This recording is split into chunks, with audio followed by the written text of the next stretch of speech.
Here at Cycle Speed Tours, we get a bit fed up with buying magazines, and you look at the reviews in them and they just spout the same old stuff.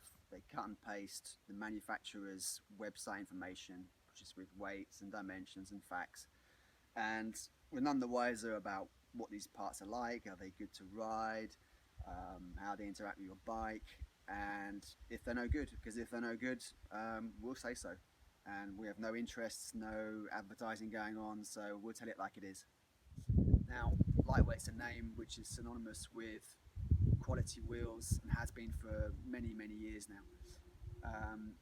Famously, as legend would have it, Lance Armstrong wanted to ride these in the Tour de France, and the response from Lightweight was, well, you'll just have to get in the queue.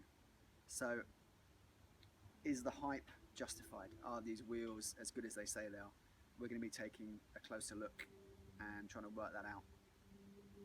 So, first of all, the weight of these, 1100 grams, some of the lightest wheels out there. You can get lighter, but this is pretty much up there with the best of them.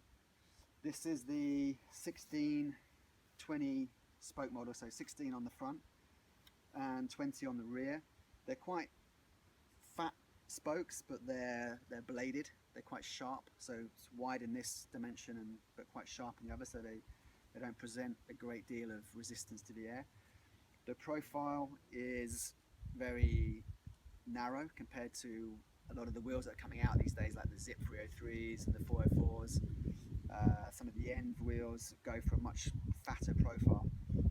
This is a little bit old school, but to my mind, no less effective for that.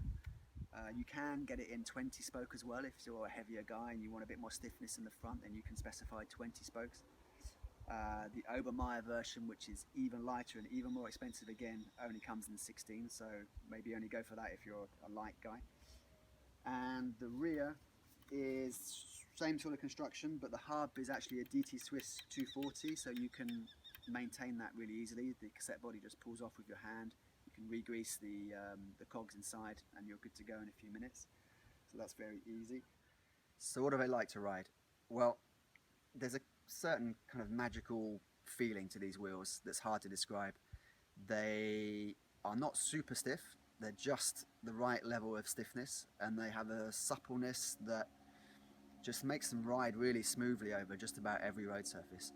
They're obviously very light, so they spin up easily, and they're pretty aero too. The rims are 47mm deep, the spokes are bladed, you only have 16 on the front, 20 in the rear.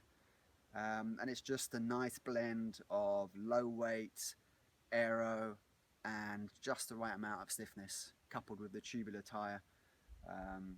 It's a very nice wheel to ride. Okay, so how about braking? Well, braking historically is not really a strong point of carbon rims like these. But having said that, in the dry, these wheels brake really, really well.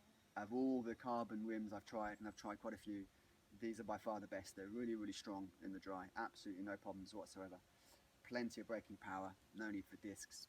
You're all good. However, in the wet, as with every other carbon rim, no matter what brake pad you use, they aren't great.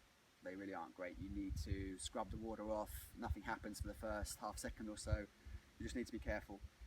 Basically, I try not to ride in the rain, which is not always possible, but it's something to be aware of. Now, if you're thinking about buying these, do yourself a favour. Don't buy the clincher version. It's more expensive, and really this type of wheel is just designed to be tubulars. There are disadvantages in buying the clincher model.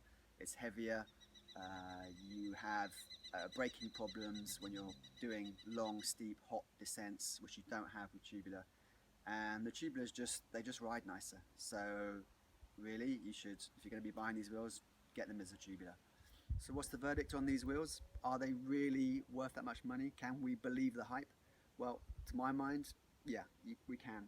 These I've had for 3 years now. I've done probably 45,000 kilometers on them. They've been absolutely bulletproof. I ride them all year round, winter, summer, hot, cold, mountains, flats, races, the whole thing.